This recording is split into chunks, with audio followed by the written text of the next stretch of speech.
Hi everyone, I am Chandresh Mehta. Welcome back to my channel Step Up. तो previous video की अगर हम बात करें तो हमने डिस्कस किया था development of education system before independence era. तो इस वीडियो में हम बात करेंगे development of education after independence. हम बात करेंगे एजुकेशन कमीशन, जितनी भी एजुकेशन कमीशंस बने हैं, कमेटीज़ बने हैं आफ्टर इंडिपेंडेंस, उसकी हम बात करेंगे।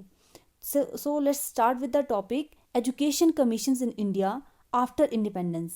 तो Indian education system after independence, which was earlier exclusive to the elite, is made accessible to a large segment of society after independence.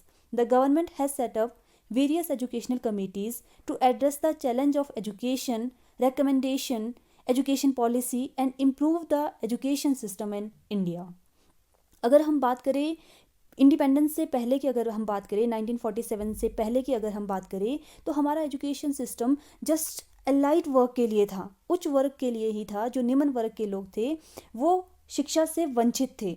लेकिन जैसे ही इंडिपेंडेंस हम प्राप्त करते हैं, आज़ादी हमें प्राप्त होती है, उसके बाद एक्सेसिबल बनाया गया, हर एक लोगों तक की जो पहुंच है शिक्षा की वो लोगों तक पहुंचाई गई।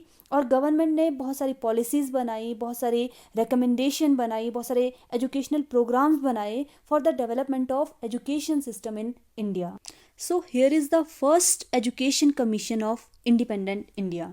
तो ये इंडिपेंडेंट स्वतंत्र भारत का फर्स्ट एजुकेशन कमीशन था, जिसे कि गवर्नमेंट ऑफ इंडिया ने अपॉइंट किया था 1948 में। इस कमीशन के जो मेंबर थे, टोटल 10 मेंबर थे। अगर हम एम की बात करें, इस कमीशन को क्यों अपॉइंट किया गया था? To study the problems of university education in India and suggest improvement for the development of university education.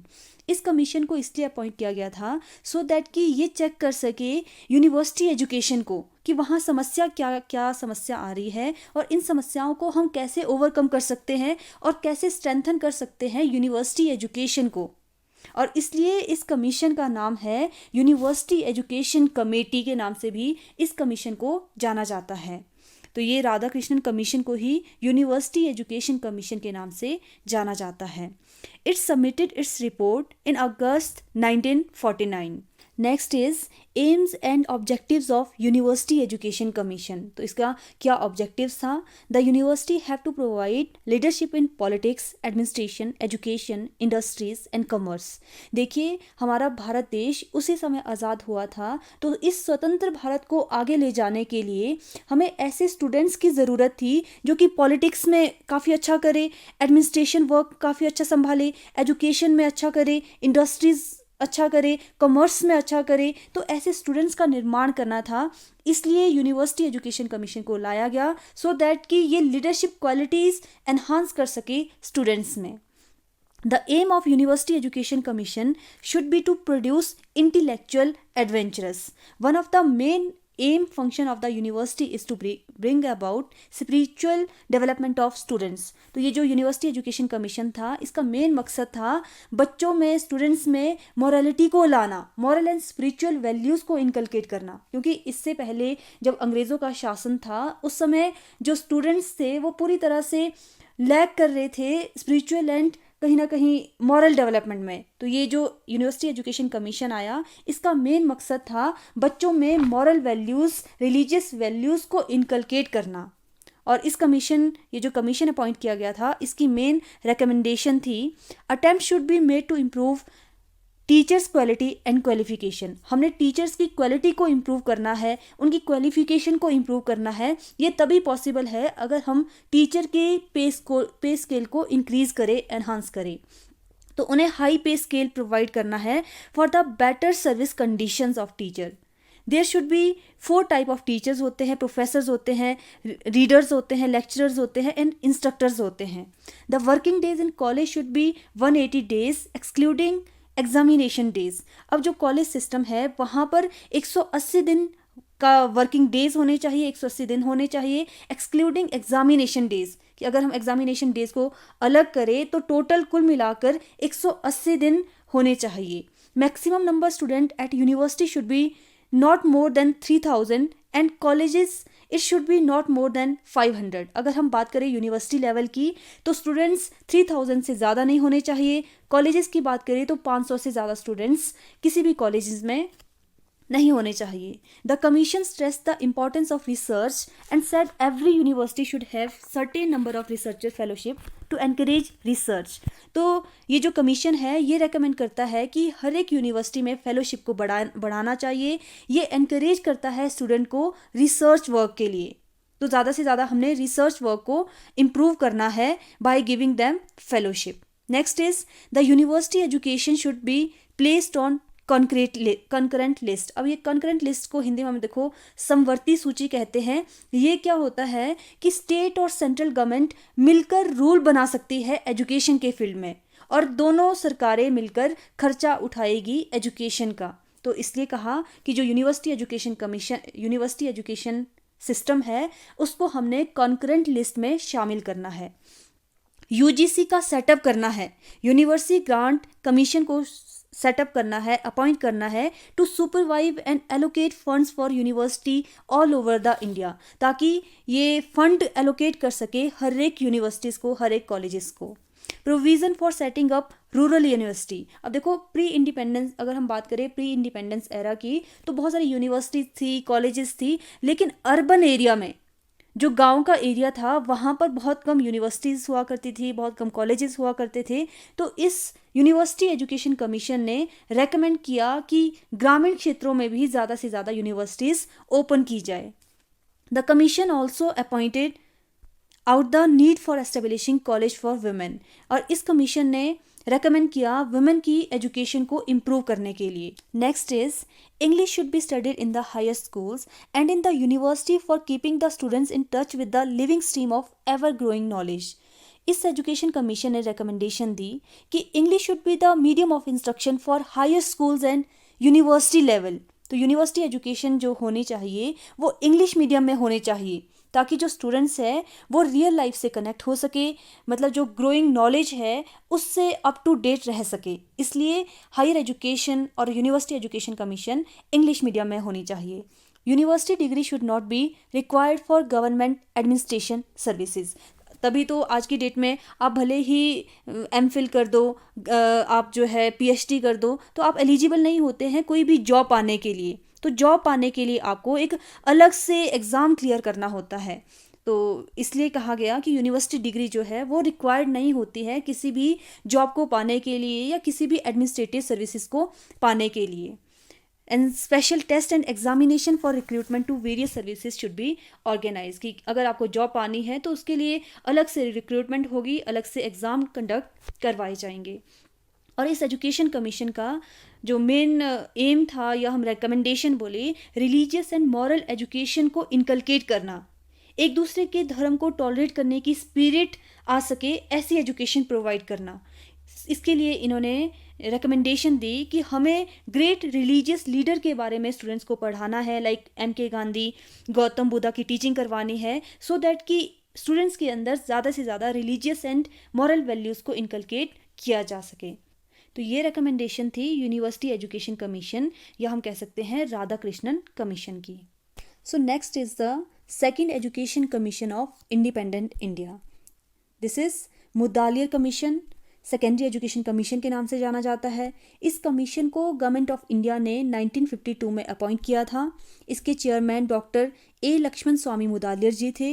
इन्हीं के नाम से ही इस कमीशन को जाना जाता है, मुदालियर कमीशन के नाम से। The Government of India set up the Secondary Education Commission in 1952. Chairman Dr. A. Lakshman Swami Mudaliar. The aim of this commission was to examine the existing system of secondary education in country and to suggest measures to improve. It submitted its report in June 1953. Main M क्या था Mudaliar commission का?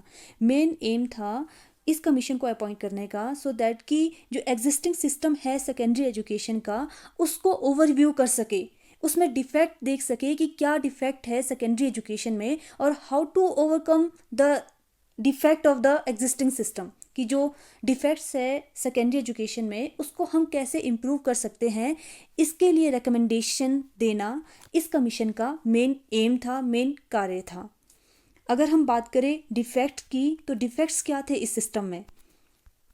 Main M of secondary education is to prepare student to get admission in university education, but it does not develop qualities such as cooperation, disciplines, leadership among students. देखो main defect था secondary education में कि just पहले आपका जो secondary education था वो just prepare करते थे स्टूडेंट्स को to get admission in university education.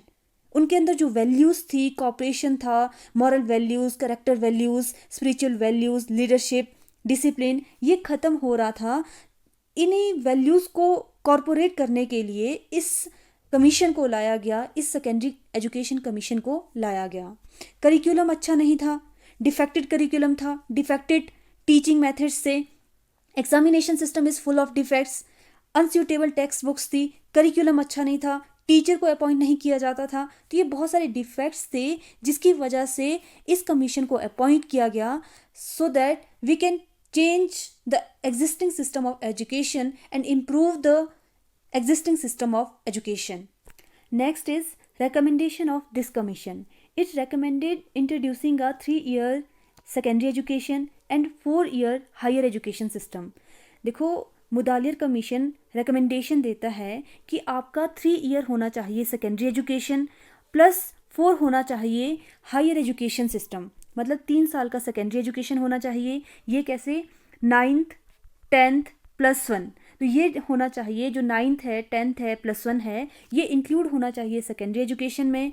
जो +2 है वो एक्सक्लूड किया जाएगा सेकेंडरी एजुकेशन से और इंक्लूड किया जाएगा हायर एजुकेशन सिस्टम में। तो हायर एजुकेशन सिस्टम 4 ईयर की कैसे हो जाएगी? 3 ईयर तो ऑलरेडी डिग्री कोर्स होता है। जो +2 है उसको हम इंक्लूड करेंगे को डिग्री कोर्स में। इस तरह से ये हो जाएगा 4 ईयर का higher education system.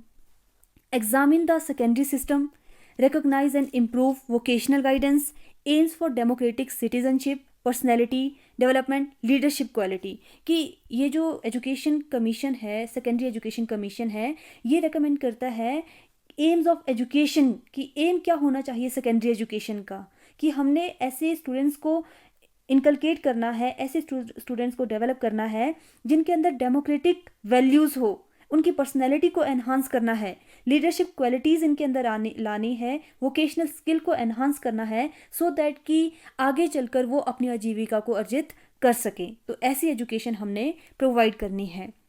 Stress on habits, values and attitudes, shift from verbalisation to activity method. तो सेकेंडरी एजुकेशन कमीशन ये जो इनेक्ट किया गया था, इसका मेन मकसद था कि जो वर्बलिज्म है हमारे एजुकेशन सिस्टम में, उसको हमने शिफ्ट करना है टू एक्टिविटी मेथड। स्टूडेंट्स को हमने प्रोजेक्ट मेथड से करवाना है, एक्टिविटी मेथड से करवाना है। Promotes group learning, cooperative work, purposeful school open to provide grade rather than marks. हमने मार्क्स की जगह हमने बच्चों को ग्रेड प्रोवाइड करनी है। एजुकेशन फॉर मॉरल डेवलपमेंट, बच्चों की जो मॉरलिटी है वो कहीं ना कहीं लैक हो रही है, तो मॉरल डेवलपमेंट के लिए हमने एजुकेशन प्रोवाइड करनी है। Mother tongue is the medium of instruction, Hindi को कंपलसरी किया है। Method of selection and appointment of the teachers should be uniform through out the country. तो पूरे कंट्री में जो मेथड ऑफ सिलेक्शन होना चाहिए टीचर का, वो एक जैसा होना चाहिए, समान होना चाहिए। तो ये रिकमेंडेशन थी मुदालियर कमीशन, या फिर हम कह सकते हैं सेकेंडरी एजुकेशन कमीशन की। Next is committee on emotional integration. 1961 में इस कमेटी को अपॉइंट किया गया था और इस कमेटी को जाना जाता है इमोशनल इंटीग्रेशन कमेटी के नाम से।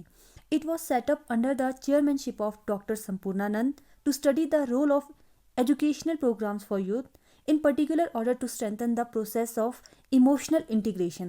इस कमेटी को इसलिए इम्प्लीमेंट किया गया था सो दैट कि यूथ के अंदर इमोशनल इंटीग्रेशन ला सके, भावात्मक रूप से एकता पर बल दिया जा सके, युवाओं को शैक्षिक योग्यता पर बल देने के लिए इस कमेटी को इंट्रोड्यूस किया गया। Next is Kothari commission. 1964 to 1966 को इस कमीशन की फाइनल रिपोर्ट बनकर तैयार हुई थी। इस कमीशन को नेशनल एजुकेशन कमीशन से के नाम से जाना जाता है। डॉक्टर दौलत सिंह कोठारी इस कमीशन के चेयरमैन थे। ओवरऑल इस कमीशन की अगर हम बात करें, देखिए इससे पहले हमने किया यूनिवर्सिटी एजुकेशन कमीशन, जो कि बात करता है यूनिवर्सिटी लेवल की एजुकेशन को इम्प्रूव करने की। देन हमने बात किया मुदालियर कमीशन, जो कि बात करता है सेकेंडरी एजुकेशन को इम्प्रूव करने की। मतलब पोस्ट इंडिपेंडेंस इंडिया में ऐसा कोई भी कमीशन नहीं आया था जो ओवरऑल एजुकेशन की बात करे, जो प्राइमरी एजुकेशन से लेकर हायर एजुकेशन के इम्प्रूवमेंट की बात करें, ऐसा कोई कमीशन नहीं आया था। तो ये कोठारी कमीशन ही था जो बात करता है ओवरऑल तरीके से एजुकेशन को इम्प्रूव करने की। तो basically this is the most comprehensive education commission of independent India. The commission was titled as Education and National Development Report. It is very progressive report. It proposed 3-year degree course and 4-year honor degree course. Establishment of Indian education services to improve the quality of Indian higher education with emphasis on quality. Next is this commission recommend 10+2+3 system of school education. देखो इसी system को आज भी हम follow करते हैं। हम 10th करते हैं, 12th करते हैं, फिर 3 साल का डिग्री कोर्स करते हैं। तो यही जो सिस्टम है बेसिकली ये किसकी देन है? कोठारी कमीशन की। It recommend free and compulsory education और टीचर की जो पे स्केल है उसे बढ़ाने की ये बात करते हैं। रेकमेंड करते हैं साइंस एजुकेशन को प्रमोट करने की बात करते हैं। इक्वलाइजेशन ऑफ अपॉर्चुनिटीज़ की बात करते हैं। It recommended 6% of the national income should be spend on the education. ये प्रावधान करते हैं कि जो पूरे इनकम है, पूरे कंट्री का इनकम है, नेशनल इनकम है, उसमें से 6% जो है हमारे एजुकेशन पर खर्च होना चाहिए, जो कि इतना होता नहीं है, बट ये रेकमेंड करता है कि 6% जो है इन्वेस्ट होना चाहिए एजुकेशन पर। फिर है most important recommendation 3 language formula. तो ये बहुत बार क्वेश्चन भी पूछा जाता है कि सबसे पहली रिकमेंडेशन किसकी थी? 3 लैंग्वेज फार्मूला को लाने की। तो it was the Kothari commission जो कि रिकमेंडेशन देता है 3 लैंग्वेज फार्मूला की। तो देखिए इस टॉपिक को हम एक अलग वीडियो में भी डिस्कस करेंगे क्योंकि ये काफ़ी लेंथी डॉक्यूमेंट था, तो काफ़ी ज़्यादा रिकमेंडेशन थी। तो इस वीडियो में जस्ट हमने ओवरव्यू दिया है, तो नेक्स्ट वीडियो में हम इसको अच्छे से कवर करेंगे। Next is Ishwar Bhai Patel committee 1977। देखो इस कमेटी को इसलिए अपॉइंट किया गया था सो दैट कि जितने भी अभी तक कमीशन आए हैं आफ्टर इंडिपेंडेंस एरा, उनको देखना, उनको ओवरव्यू करना कि उनमें क्या कमियां है, जो एजुकेशन सिस्टम है क्या डिफेक्ट्स है, और इन डिफेक्ट्स को हम ओवरकम कैसे कर सकते हैं, कैसे हम इम्प्रूव कर सकते हैं एग्जिस्टिंग सिस्टम ऑफ एजुकेशन को। फ्लेक्सिबिलिटी लाएंगे, formal and non formal education पे फोकस करते हैं, वर्क एजुकेशन पे फोकस करते हैं, वोकेशनल एजुकेशन पर ये फोकस करते हैं। तो ये कमेटी थी Ishwar Bhai Patel committee 1977। Next is Gnanam committee 1993। इस कमेटी को अपॉइंट किया गया था सो दैट कि ये ओवरव्यू कर सके यूनिवर्सिटी एजुकेशन को। तो it recommended flexibility and autonomy for ensuring academic excellence and asked for restricting the unchecked growth of deemed university. ये रेकमेंड करती है, ये कमेटी रेकमेंड करती है कि जितनी भी ऑटोनॉमी है उसको इंश्योर करे और एकेडमिक एक्सीलेंस को इंश्योर करे। फोकस करती है रिसर्च वर्क पर, जो यूनिवर्सिटी का रिसर्च वर्क है, फेलोशिप वर्क है, उसको बढ़ाना चाहिए ताकि रिसर्च को प्रमोशन मिल सके। This committee was related to financial administration for the universities. और ये कमेटी रेकमेंड करती है जो मार्क्स बेस्ड सिस्टम है, मार्क्स सिस्टम है, उससे शिफ्ट किया जाना चाहिए ग्रेड सिस्टम के लिए। तो ये रिकमेंडेशन थी Gnanam committee 1993। Next is Sam Pitroda committee 2005।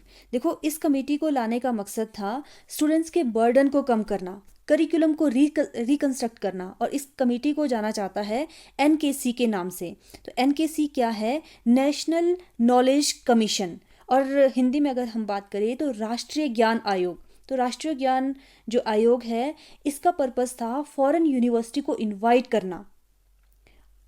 Main मकसद था करिकुलम को एनहांस करना, जो एग्जिस्टिंग करिकुलम है उसको एनहांस करना so that students can enrich the learning. Next is कि हायर एजुकेशन के लिए एक इंडिपेंडेंट अथॉरिटी होनी चाहिए जो लुक आफ्टर कर सके। जैसे UGC है, UGC मेक श्योर करे कि जितना भी ग्रांट है यूनिवर्सिटी को देना है वो समय रहते ही कंप्लीट कर सके, करिकुलम को रिकंस्ट्रक्ट करना है। और NKC रेकमेंड करता है कि हमने नंबर ऑफ यूनिवर्सिटीज़ को इंक्रीज करना है और वहाँ के करिकुलम को रिकंस्ट्रक्ट करना है। तो ये रिकमेंडेशन थी सांपित्रोदा कमेटी 2005 की। Next is Yashpal committee 2008। इस कमेटी को अपॉइंट करने का एकमात्र मकसद था लर्निंग को बर्डन फ्री बनाना, और इस कमेटी के जो चेयरमैन थे वो थे यशपाल जी। इस कमेटी के तहत स्कूल एजुकेशन को बर्डन फ्री बनाया है, मींस लर्निंग विदाउट बर्डन कराने की बात कही है। हायर एजुकेशन को यूनिवर्सिटी तक सीमित किया है, एजुकेशन में स्कॉलरशिप हमने देनी है, ऐसी बात करती है ये कमेटी। रिसर्च वर्क को कंपलसरी बनाया है हायर एजुकेशन में, एंड रिसर्च के लिए entrance exam should be clear. तो ये रेकमेंड करता है यशपाल कमेटी 2008। तो ये थे education commission after independence era. I hope this topic is clear to all of you. कोई डाउट हो तो कमेंट सेक्शन में ज़रूर कमेंट कीजिए। If you find this video useful तो like and share it with your friends. Thanks for watching Step Up. Stay connected.